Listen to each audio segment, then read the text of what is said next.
this war needs to get to the end, but the end will be only with winning of Ukraine.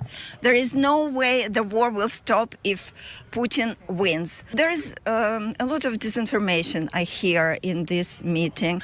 I'm very much believe into freedom of speech, but not into foreign propaganda in this land. What's your response to that comment? I mean, first of all, I have sympathy for them. I have sympathy for their position. Most of the people that were, labeling me this have, deep ties with Ukraine. This is an emotional issue. There's a lot of death and destruction taking place, and it's largely responsible because of the support the United States is providing to Ukraine. She's a big proponent of free speech, but not foreign propaganda. Glad you made that distinction. Very important. Yes. Let me see if I can get that T-shirt to display. It's a little. Why don't you just put hashtag NAFO on it, okay? Hang on. Which is more important, the T-shirt or hearing me? Apparently the T-shirt. All right. Anyway. Is that handmade? No. Are you kidding? I went straight to the shop in my neighborhood and I said, how long would it take to make this? They said 15 minutes. I said, do it. That's 15 minutes well spent. So far, I don't know how expensive the wine is that you're going to buy for me, but I'm going to buy you the best wine possible, Jeff. You're going to get the finest bottle of wine the world that I can afford with my budget. Hey, people, if you want Jeff to have a great bottle of wine, Substack, because otherwise he's getting ripped. So far, I'm in the hole. I mean, I had to pay for the T-shirts. What I'm saying.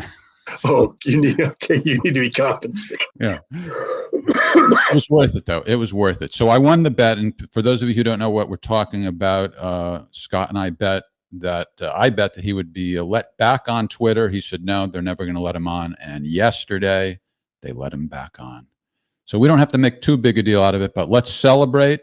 And also, now that he's back on, let's get the subscribers up, the followers up. We can take a live shot of Scott's Twitter feed. I think I have it over here somewhere. I thought I had it. Hold on. Is this it? No, that's not it. What happened to the live feed I had? Did I lose that? I can't believe it. Anyway, he's at about 90,000 views right now. Followers, yeah. And so by Friday's show, there it is. Did I do that or did you do that, Kevin? Probably somebody technically competent, Kevin. Yeah, somebody did that. I don't know. I have no idea what's happening.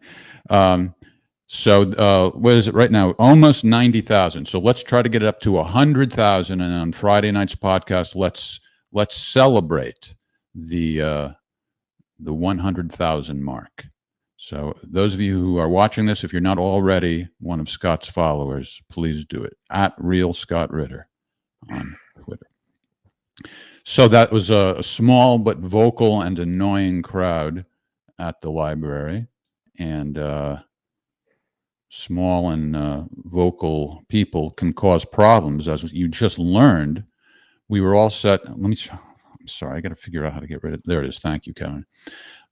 We were all set to promote this January 15th at the Russian Samovar restaurant, which is actually a Ukrainian restaurant. But now we have to put a line through it because of a small, annoying group of people who ruined it. What happened, Scott? I mean, literally, Jeff, as I was logging on, I checked my email. I got a email from the owner of the Russian Samovar restaurant. I mean, it's publicly known, Vlada von Schatz, whose father had originally opened it. And I was actually very good friends with her father. Says, "Dear Mr. Ritter, unfortunately, I need to cancel the event on January 15th. I have been flooded with negative emails and phone calls after one of your recent speaking engagements." She's talking about the Belmar event. "I have been fighting hard to keep the restaurant out of politics after the invasion. It was not easy with the word Russian in the name. I am sure you understand." Well, Vlada, I don't. I don't understand at all. We had an agreement that this was going to be a talk about disarmament. I'm a man of my word. There would have been no politics. What you're suggesting is that in order to do an event at your restaurant, I have to cease and desist all potentially controversial talk in a nation that's defined by its Constitution and the First Amendment of that Constitution being free speech. You're seeking to limit my free speech so that I can have an event that has nothing to do with politics held at your restaurant.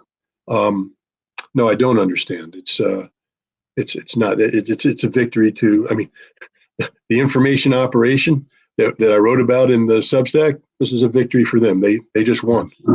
So it's a big victory for them. Yeah. In fact, I wanted to mention that article. There it is. Information Warfare 101, My Evening with the Ukrainian Propaganda Agitation Unit.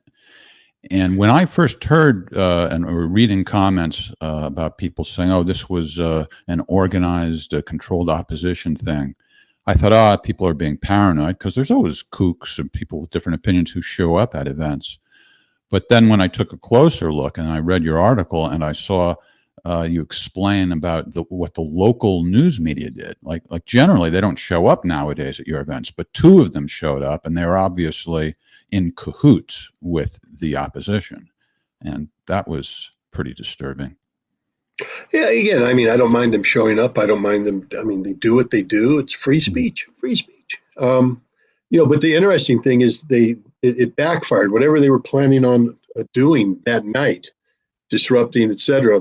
While the event itself was chaotic and it was frustrating to be there with them continually shouting out and interrupting and shouting down and over shouting and this, that, and the other thing.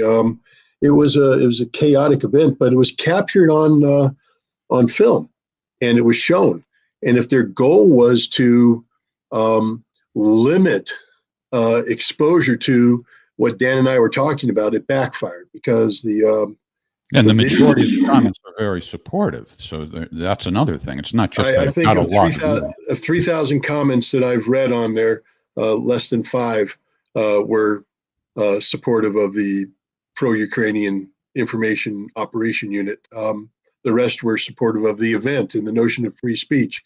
But the video itself, the gentleman who films it, if you go to his website, he films a lot of these Bethlehem Neighbors for Peace.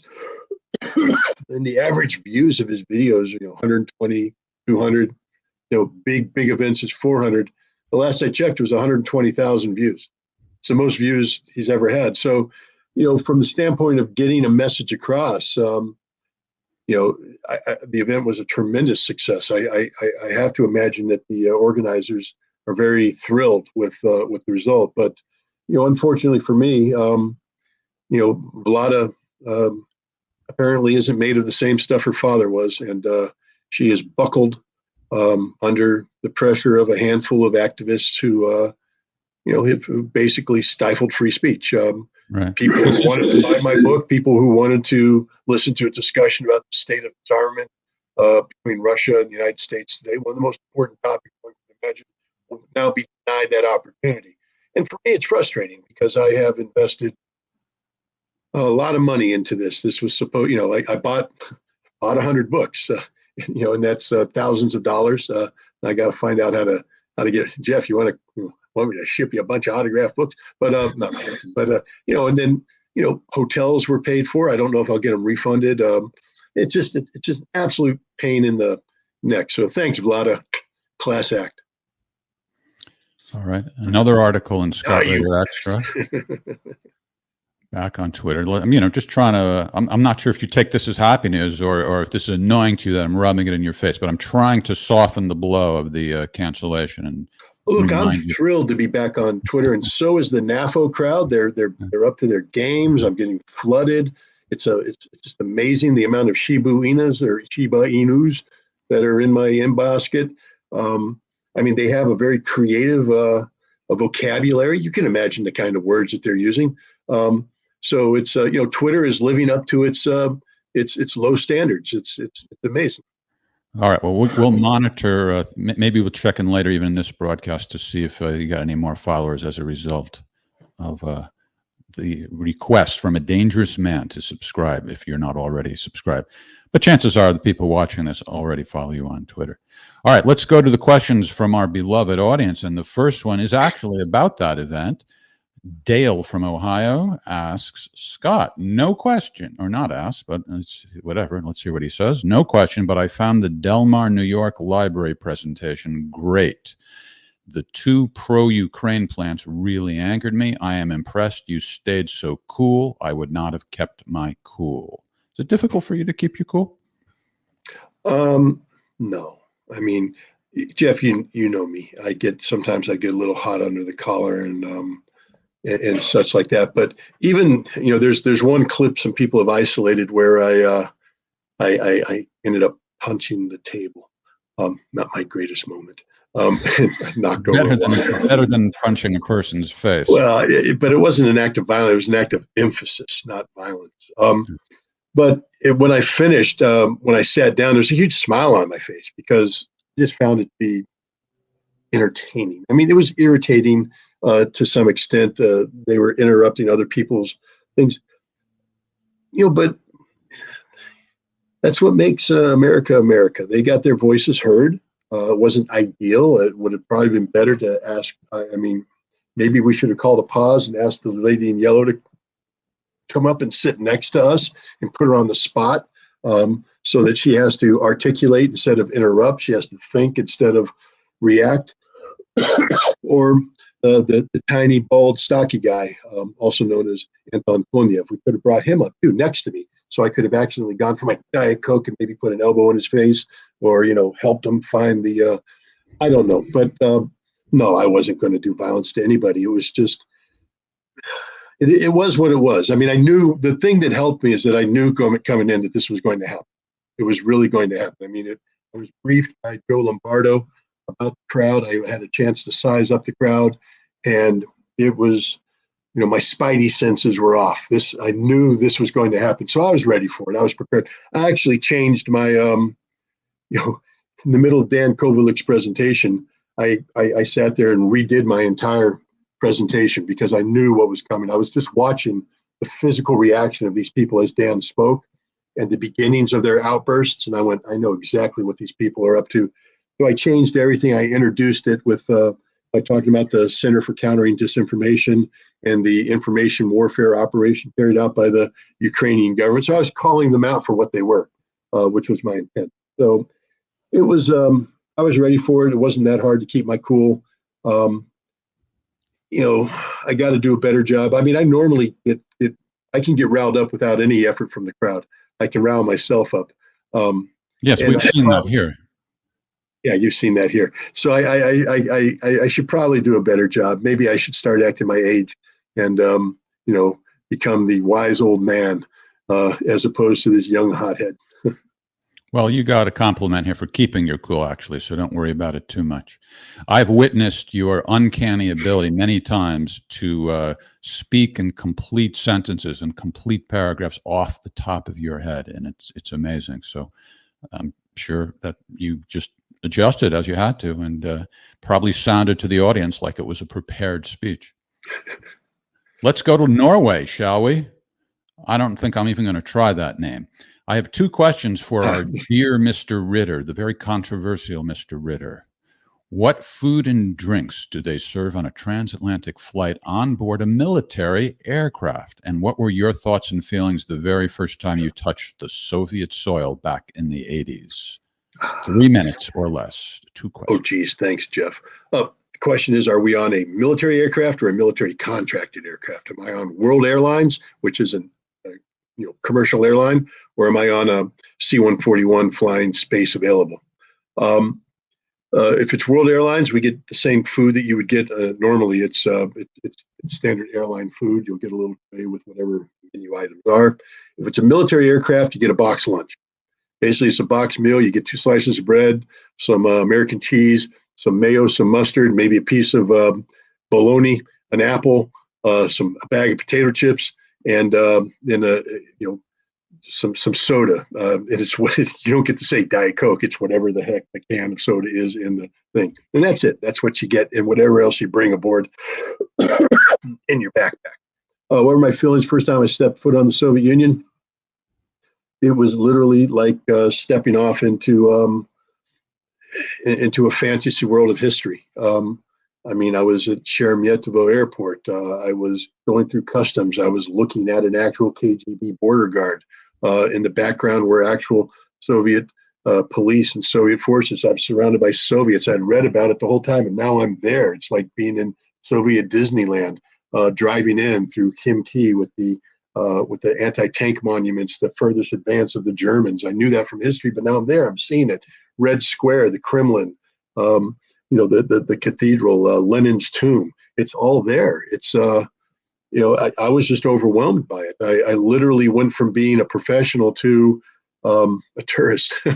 It took me a while to get out of tourist mode because it was just, you'd read about something your entire life, and now and something that was the centerpiece of your life. I mean, I was trained to kill these people. This was the enemy. This is the heart of the enemy. And now I'm there in the heart of the beast, and I'm able to walk around and see things. And it was just part of this transformation that I've talked about before, where I realized that the Soviet Union was comprised of human beings who had the same human values that I did, maybe a different political system, but underneath all that, we were one and the same. Don't whip me. I'm done. Okay. Well, you left out one piece of information about the military flights. Do they have a full bar, or is it just beer and wine? Jeff, I'm sorry. You would find out they have no alcohol on military flights. What? Yes. You risk your life for your country, and you can't even have an adult beverage. Jesus. No, you got to get the job done first. All right. Look at you. Look at you, just rubbing it in. You're going to get Boone's Farm if you're not careful. So just Nigel Lim from Singapore. Any idea at all when the Russian translation of your newest book will be available? My understanding is that the book has been translated and it's currently being reviewed for accuracy. Fact is, when I finish, I need to start sending photos and such so they can incorporate them. But they once it's done, once the review process is done, I think they are going to go out and find a publisher appropriate to the task, and we'll do it. I'm hoping that the book will be published in Russia this year. The earlier, the better. All right. So they don't proofread as quickly as I do for Scott Ritter Extra. Well, remember Did we get that up quick enough for you last night, by the way? You were outstanding. But I have to say this. One of the administrators of the Telegram channel, they take care of me. They are good people. And I was getting ready to send this thing off. And they said, have you proofread it? And I said, I don't have time for proofreading. They said, send it to me. So I sent it to them, and they found, of course, 426 grammar errors, spelling errors, punctuation errors. So what I sent you had already been. Yeah, well, they didn't get all. They didn't get all of them. That might be my doing, because remember, they mark it up, but I might not have made their correction. I don't know. But the bottom line is, it was a team effort. So thank you for getting it out fast. I thought it was important to have that out there for people to read. And I thank Ksenia. I'm going to call you out by name. I'm going to thank Ksenia, the administrator from the Telegram channel. I got scolded for mispronouncing her name. Ksenia. Yeah, but it's hard to say. They know that I'm just a dumb American that can't pronounce anything anyway, so I can get away with saying it any way I want to. All right. I'm just trying to do right by her. No, to do right by everybody. But no, it was a good effort to get that article out. Thank you very much. Well, thanks for writing it. It was great. M from Illinois. Scott Horton said it was Georgia that attacked Russian peacekeeping troops in 2008. First, what's your understanding of the start of that conflict? Well, let's just start with the fact that you've delineated Russian peacekeeping troops. And yes, it was Georgia that attacked Russian peacekeeping troops. The peacekeeping troops were barracked in a facility outside of the capital city of South Ossetia. See, I'm going to butcher it, but everybody knows what I'm talking about. But the problem here, first of all, let's just say there was a premeditated attack by Georgia. Georgia made a decision to militarily move into South Ossetia for the purpose of reoccupying the totality of the territory, which is part of Georgia. So the Georgians felt they had an inherent right to do that.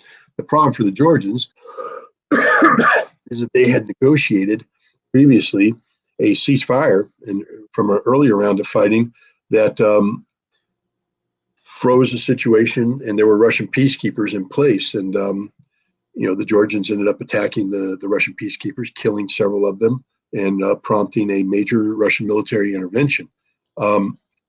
Prior to the actual major Georgian incursion, there was a lot of border disputes, a lot of provocations taking place. The Georgians articulate, and I support their version, that there was a lot of provocations done by the South Ossetian police and South Ossetian militias, harassing the Georgians, moving the border fence in, shelling, ambushing police, etc. And the Georgian government used that as an excuse to launch a major offensive. But the Russian peacekeepers were in their barracks, they were sleeping, and they were attacked. And so Scott Horton's right on this one. Okay. Bo Filter from British Columbia. You've said no one is going to survive nuclear winter. So why then are the neocons working so hard to get Putin to initiate nuclear war? Well, I'll reiterate that no one's going to survive nuclear winter. That's a scientific observation. There's some people out there that say nuclear winter won't be as bad as everybody says is. I don't want to find out. I'd prefer not to test that theory. The neocons aren't trying to go to war. First of all, they understand what will happen if we do have a nuclear war. They'll be dead. And neocons exist to accumulate power, prestige, and money. And all of that goes away if you're dead. So I don't believe that they're moving forward. What they're trying to do is create the perception of Putin-initiated nuclear war that will enable more money to be spent in the American nuclear enterprise, and to convince NATO to continue its own independent nuclear deterrence capability, which is comprised of American nuclear bombs attached to NATO aircraft. This, I think, is what the neocons are looking for. They're not looking for actual nuclear war. They're looking for the threat of nuclear war that enables them to double down on the ongoing money-making enterprise that is the American nuclear establishment. Jeff from Amsterdam.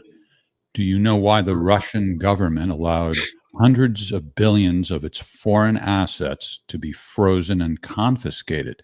Could they have brought it back to Russia before the special military operations started?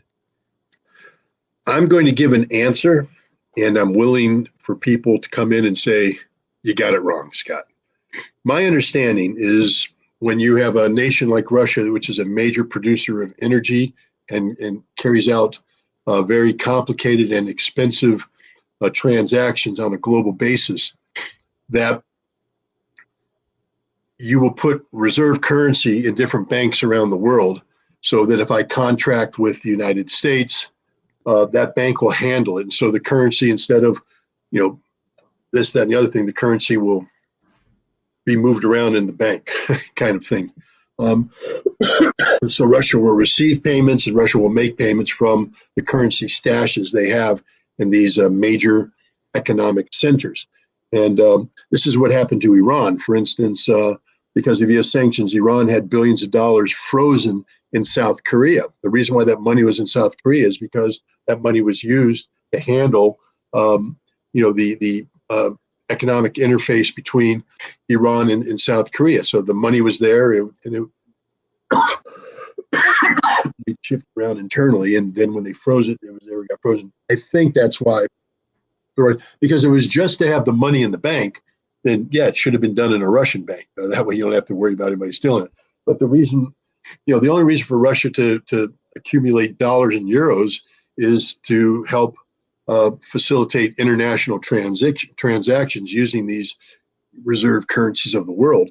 And you do that by keeping them in the various major banking outlets around the world. I'm willing to be proven wrong on this. This is my assessment, but I'm not an economist. I don't play one on TV, and I didn't stay at a Holiday Inn Express last night. So, yeah, I don't know much about money either.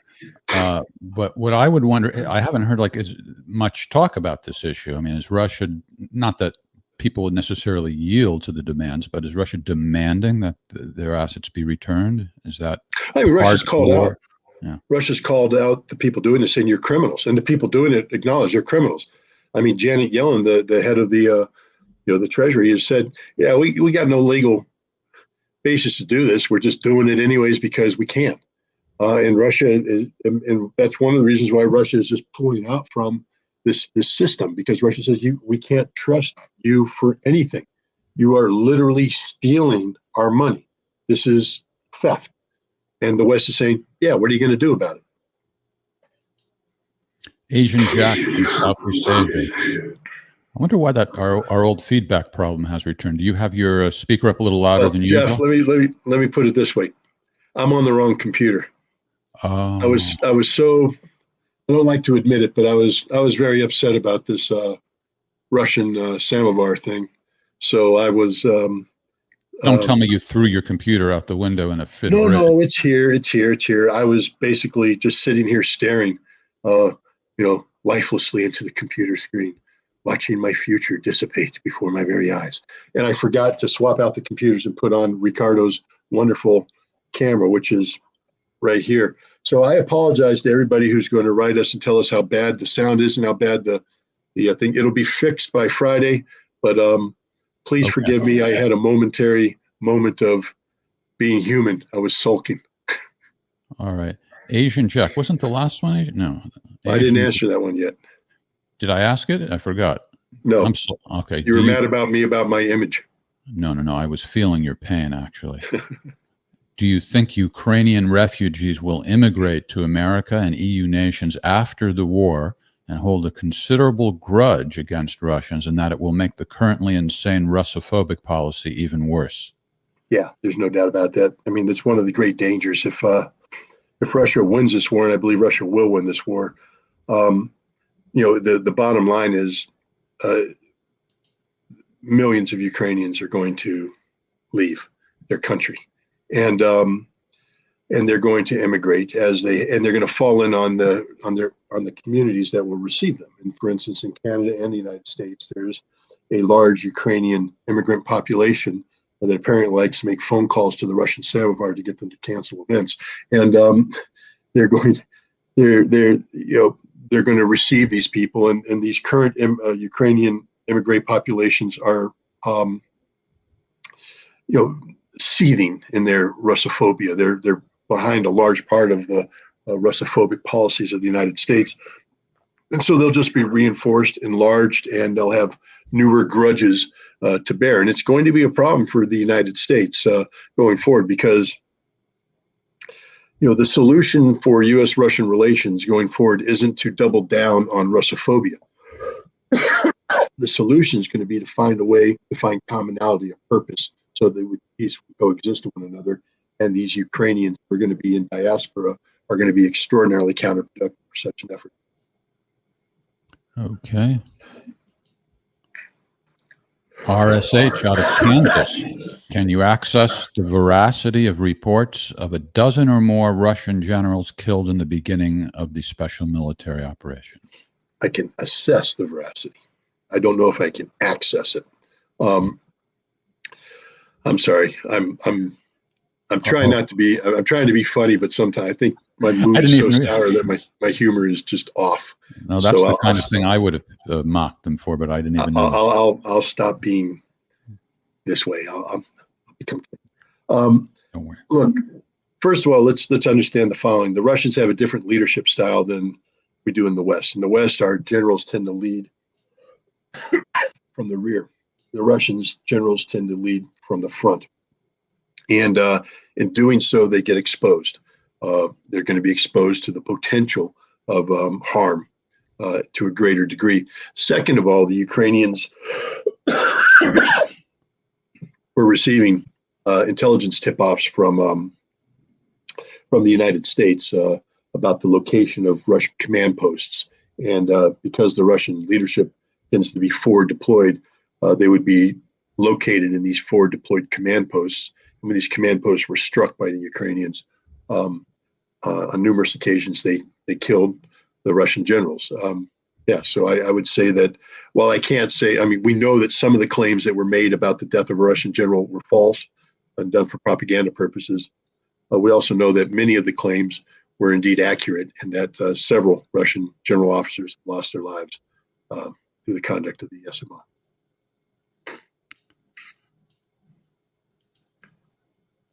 Oh, that's the one we just did. Armchair analyst somewhere in an elephant-friendly ivory tower. Given that the U.S. military now has a better idea regarding their lack of capabilities with respect to Russia, what types of long-term defense-related policy changes do you foresee in the U.S. Department of Defense going forward over, say, a 5 to 10-year time frame? Well, I think there's a couple things that'll fall out from this. I think the United States is going to have to reevaluate a number of things. Artillery. I think we're going to have to expand our capacity to incorporate artillery into our scheme of maneuver, so to speak. I think we're going to have to start de-emphasizing close air support. The nature of modern air defense systems are such that we can no longer count on having, flight of, 3 to 4 F-16s on call for us to come in to do close air support. They're going to be shot down before they even get close to the battlefield. And then drones. I think this conflict is literally rewriting the book on how drones are going to be used in combat. The Russians went in and they've acknowledged severe shortfalls in their drone doctrine. And they're in the process of, building a whole bunch of different drones that have different capacities and different employment methodologies.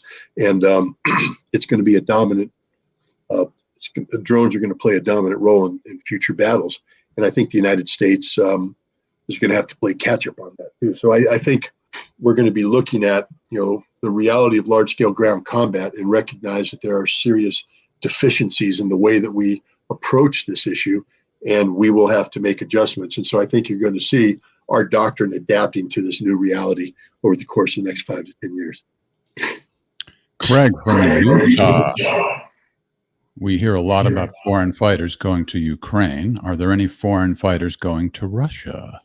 The answer is yes. I don't know in what numbers. I don't know if these numbers compete with the numbers going to Ukraine, but there are definitely foreign fighters, going to Russia. They volunteer, and they have been incorporated into the volunteer units, and they are fighting and they are dying in Ukraine. Okay. Harry from Leuven. That's in Belgium, Scott. You knew that, right? A few Russian analysts suggest that it would not be a bad idea for Russia to launch their offensive after the winter months, as it would give them extra time for preparations. What is your opinion on this? Well, remember, time is a two-way street. Yeah, you're getting extra time, and so is the enemy. I think Russia is going to launch the attack when Russia has the capacity to successfully exploit whatever breaches they make in the Ukrainian defense. Right now, we see some very impressive Russian gains in the dual city area of Bakhmut, Soledar. These are areas that have giant salt mines. I think the Soledar one has been out of action for a long time, but it's been converted into a veritable underground city. In 2007, there was a orchestra played down there. The Donetsk orchestra played in the salt mine. It's that big. They've been used to store weaponry and such. Bakhmut, I think, was producing salt up until 2014, but has been converted into military use. And then above ground, you have, again, the most in-depth structured defense network the world's ever seen. And the Russians are in the process of defeating this. And when they do that, they'll be like cutting the Gordian knot for the Ukrainian defenses, that's the time for exploitation. Not to cut it and then go, oh, okay, let's wait and let the Ukrainians regroup. The moment you cut the Gordian knot is the moment of maximum disarray and chaos and lack of cohesion on the part of the Ukrainians. And that's when you want your forces to come in and exploit this in an aggressive manner to push the enemy back, to destroy them, to take as much territory as possible. And in my opinion, this is going to happen sooner rather than later. I put it sometime after February 1st. And the reason why I say February 1st is because that's when a major Russian exercise with the Belarusian military ends. And I believe that Russia isn't going to launch its offensive unless it has all of its capabilities on the table. And even though I don't believe something major is going to come out of the north, the potential for something to come out of the north is very important because it freezes Ukrainian resources in play. It holds the Polish military at check in terms of coming into Western Ukraine. So I think they need to get that northern act together. And when they do, by that time, they should have received the remaining mobilized troops and be ready to do offensive operations. But you don't want to wait too long because the enemy gets to regroup as well. Getting various perspectives from across the pond. I heard you talking about the Vatican as a mediator in the current conflict in Ukraine, having come out on the side of Ukraine and not on the best of terms with the Russian Orthodox Church. What are the possibilities of the Vatican successfully mediating? Yeah, I mean, the Vatican has made an offer to host negotiations without preconditions, and so I was invited to participate in a forum where this was brought up, and I'm very skeptical of it. I don't think the Vatican has the credibility necessary to carry this off. I think the idea of preconditions is ludicrous, because without preconditions means it's a level playing field. Russia's not going to create a level playing field. Russia's winning. Russia has demands, valid demands. That Russia has requirements. These are preconditions for any negotiated settlement. Plus, who is Russia going to negotiate with? Is the Vatican suddenly going to come down and, through the hand of God, undo the damage done by Angela Merkel and Hollande, the French president, and Petro Poroshenko, who acknowledged the last negotiation, the Minsk Accords, was just a sham? So I don't give much credence to the viability of the Vatican as a negotiating interlocutor, but I wish him the best of luck. I mean, believe me, there would be nothing better than an early into this conflict for everybody involved. All right. Apparently, Elon Musk's tweet about how to resolve the conflict didn't produce results. Ellen Taylor from Petrolia, California. Several months ago, you mentioned 4 speeches given by Russian President Putin, which were crucial to understanding him and his vision for a new security architecture. Which speeches did you mean, and what dates were they given? Go. Well, I'll start with the 2 easy ones. I believe one was given in April. Can't remember the exact date. April 2005. That was a speech given by the Russian president, to the Russian Federal Assembly. That's the speech where he uttered the words about the collapse of the Soviet Union being one of the greatest calamities of the last century. It's a well-known speech.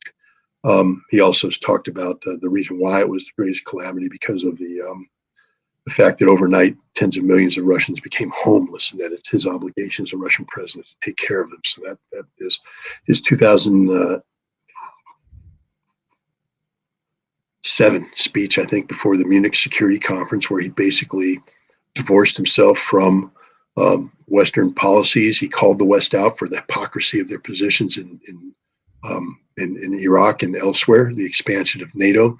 Very important speech. Then I would say that his speech, I believe it was in 2018, but I'm going to have to, March 2018, I believe, where he gave a speech. The first part of the speech was, very intense economic dialogue. But at the end of the speech, he introduced new nuclear weapons, and he basically called the United States and the West out on their inability to be serious arms control partners, that they had violated the ABM treaty. They pulled out of the ABM treaty. They were threatening to pull out at that time from the INF treaty. So he introduced these weapons, and he said, "We've been talking to you. Are you listening now?" So I call it the "Are you listening now" speech. I think that's one of the very important speeches.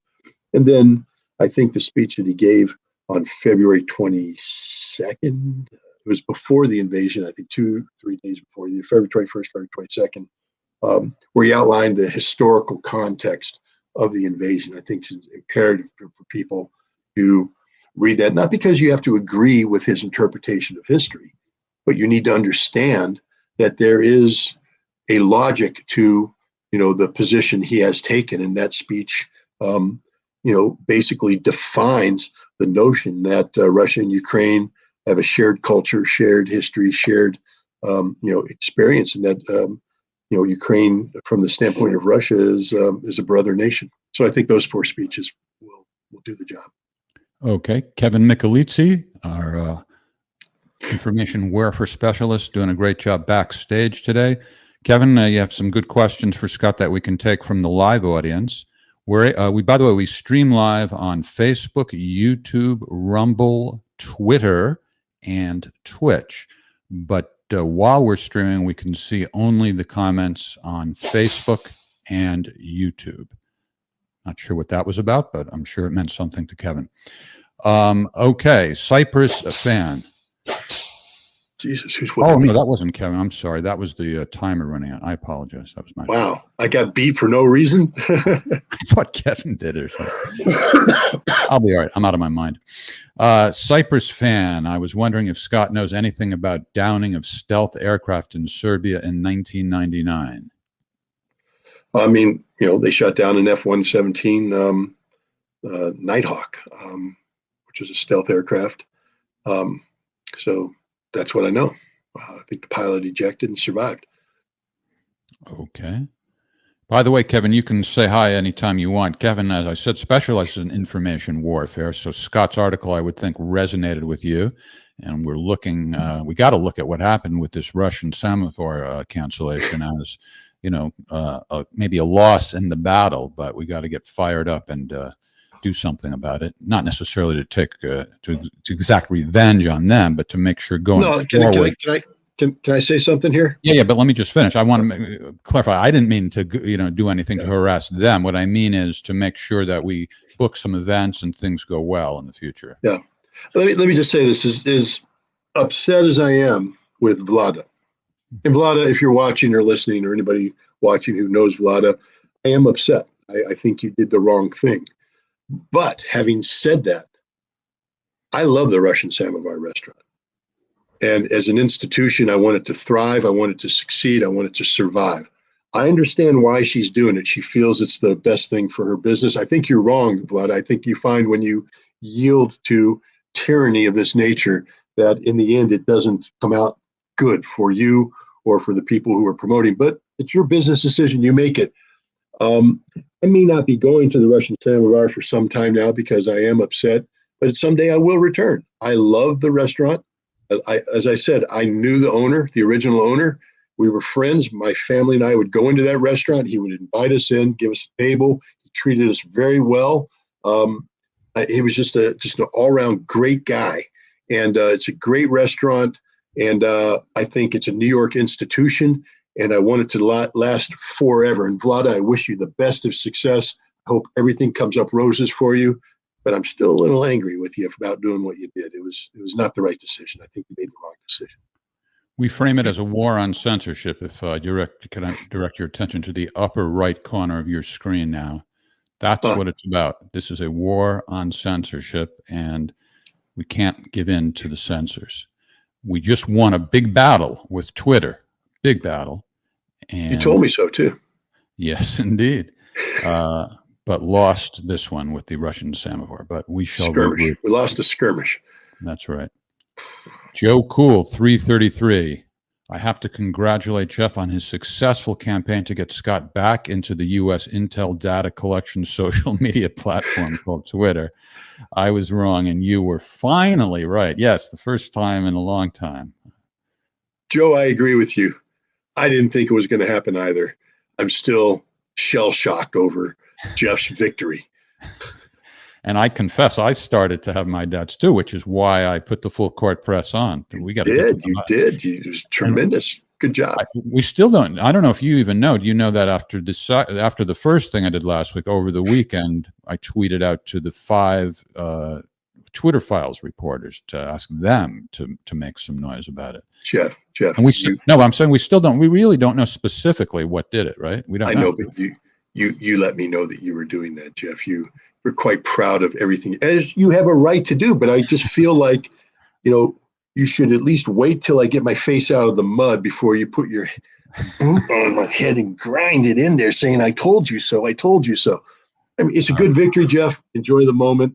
Enjoy the bottle of wine. You earned it. All right. See you in Texas. Texans aren't going to give in to these protesters. They're tough in Texas. We'll find out. I mean, look, nothing disparaging about any organizer out there, but guys, understand this. You're going to come under attack. It's going to be hard. And if you're not up to the task, don't even enter the game. Don't waste my time. Don't waste Jeff's time. Don't waste anybody's time. If you don't have what it takes to see the mission through, don't start the mission. That's true. That's a good point. I mean, nobody should be surprised that when it got closer to the event, some people started making threats and making noise and blah, blah, blah. It could happen at any time. So just be prepared for that. Aren't you worried about the USA coming after you for telling the truth? You mean any more than they already do? What's that knocking at the door? What are all those flashing lights? Those black vehicles? No, I'm not worried. Just make sure they don't take your new computer. Over here, Jeff. Oh, okay. David Philippe, Major Ritter, with the increased political and military integration between Russia and Belarus, do you see the final step of the State of the Union as a single nation state in the near future? No, definitely not in the near future. The Ukrainian or the Belarusian president, Lukashenko, has made it clear that Belarus is a sovereign state, and indeed, there are many Belarusians who, while they are supportive of close relations and in the current economic political union with Russia, that they retain their status as a sovereign state, an independent state. And I just think it would be very politically difficult for a Belarusian leader at this juncture to make that jump. Now, we don't know what the future holds if this union succeeds, as it appears that there's every reason for it to succeed, which at some point in time that they might try something different. But I don't think that Russia's looking to recreate the Soviet Union, and I don't see Belarus looking to give up its sovereignty. So I think the current union relationship is what's going to be defining Belarus and Russian relations going forward for some time to come. All right, what else you got, Kevin? Just give me the truth. Can't Russia keep the weapons from other countries from getting into the borders of Ukraine? It's a targeting problem, and only Russia can answer that question. I mean, we can all sit here as armchair generals, and I do this and I do that, and I'd have perfect intelligence. I remember do you remember the great switcheroo debate we had, Jeff? Oh, yes. Yeah. And there was one analyst in particular who was, the Russians have perfect intelligence. I'm like, really? Perfect? I mean, I was an American intelligence officer, and we're pretty damn good. We didn't have perfect intelligence. Suddenly the Russians have perfect intelligence, total situation awareness. I mean, an ant farts, and the Russians know it because they're that good. No, they're not that good. They're good, but they're not that good. There are gaps in collection, and those gaps are being exploited by the counterintelligence work of the United States, which is counter ISR, meaning that for everything the Russians do for information surveillance and reconnaissance, we track that, we identify gaps in coverage, and we exploit those gaps, and we provide that information to the systems that are being used to get material into Ukraine. It's a long border. It's a big border. There's no such thing as perfect intelligence, and the Russians don't have 24/7 totality of information control over everything that crosses the border. Do they do a better job? I mean, I'm as frustrated as everybody else, not because I have a dog in this hunt, but it's a problem set. And when you take a look at a train coming across from Poland on railroad tracks that are readily identifiable, and those trains have armored vehicles on them, and I'm going, that train shouldn't exist. And yet the train does exist, and it moves forward and it offloads the vehicles.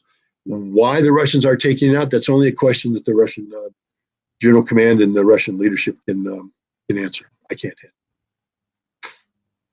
All right. What else you got, Kevin? Tirla Irwin. Have you a link for the question and answer after the 2007 Munich speech? I've searched high and low. Thanks. First of all, what speech is this person referring That's to? the Munich speech. That was number 2 in the 4 that we talked about earlier. This is the speech that Putin gave to the Munich Security Conference in 2007.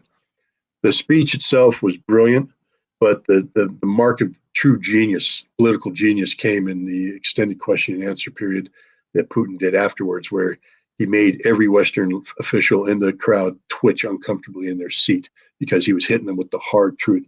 What I can do is look for it, and if I send it to Jeff, is there a way we can link it, or we can at least? Sure. So I'll try and find it, and I'll send it to Jeff, and I'll see maybe on Friday we can link it up. Oh, I'm just kidding, Kirk. There we go. All right, let's do one more question from the audience. Thanks for the contribution there. All right. Well, we lost the Musketean Turk. Yeah, I don't know. I have no idea. But I was ready to answer that. I know something about them. Did you see the question? Well, can you put it back, Kevin? Or is it lost? There we go. Thank you. I am a Meskhetian Turk. Sorry for them. Yeah. Our people were deported under Stalin from Georgia. I would like to know, what do you know about this? Well, I mean, the bottom line is the Meskhetian Turks are Turkish people of Turkish origin who lived in the area of Georgia called Ajaria, which borders Georgia and Turkey, and they were deported, and I mean, that's just one of the tragedies of Soviet national policies at the time. I think there's some sensitivity and continuing to this day in Georgia over what people in Georgia believe is the Turkish ambition to someday retake control of the city of Batumi, which is, of course, in Georgia. Many Turks believe that it belongs to Turkey historically. So there, that's that. I don't know if the Meskhetian Turks have been able to petition for a return to Georgia, or even if they want to return to Georgia. I don't know, but I mean, it's part of. Look, there are numerous examples of minority nationalities ending up on the wrong side of Stalin's national policies, and for a variety of reasons, some real, some imagined, being deemed to be threats to the Soviet nation, especially during the Second World War, where Nazi Germany was closing in on southern Russia and the Caucasus regions, where the Germans were reaching out to a lot of these ethnicities in an effort to get them to rise up against the Soviets, and the Soviets made a decision to deport them en masse to Kazakhstan and elsewhere. It just is what it is. All right. The lightning round on Tuesdays means that we cram as much as we can into 1 hour. Join us Friday night for the more loquacious version of Ask the Inspector. Generally, we go about 2 hours, and we have time for a lot more. So that's 8 p.m. Eastern time on Friday night. This, by the way, is the tweet for which Scott was suspended. And what we should clarify is that prior to being reinstated, meaning given access to his account, Scott was told if he deletes the offensive tweet, they'd let him back in. He said, nope, not going to do it, not going to do it. And they let him back in, and there's the tweet. It's still there. So good for you, Scott, for holding your ground. All it is an opinion, right? No, it's more than an opinion. There's fact-based opinion. No, I understand, but in terms of offending people, that's what it is. Oh yeah. No, I didn't harass anybody or target anybody for harassment. Right. All right. So check out Scott Ritter Extra, and he has a new article there. There's that, and you can also see my little "I Told You So" article, and. As losing bets go, it's not a bad bet to lose, right? First of all, yes, you're right. One, I imagine I'll be drinking a beer with you while you're consuming the bottle of wine that I'm buying for you. So it's not a bad deal for me, too. Right. 2, I like you, so it's not that I'm going to hold a grudge forever. And 3, I'm back on Twitter, and that's a significant platform. I don't know why you keep showing, Mad Dog 2020 being poured. I thought you'd want a higher quality wine. Okay. I'll get a different video for Friday night then. Thank you, Kevin. And we'll see you all on Friday night. Kevin and Tori Mansfield and I host another podcast called Scenes from the Evolution every Sunday at 1 p.m. Eastern time. So we spent some time talking about Ritter World on that one as well. Plus, we get into some other stuff. Thanks a lot, everybody. Take care.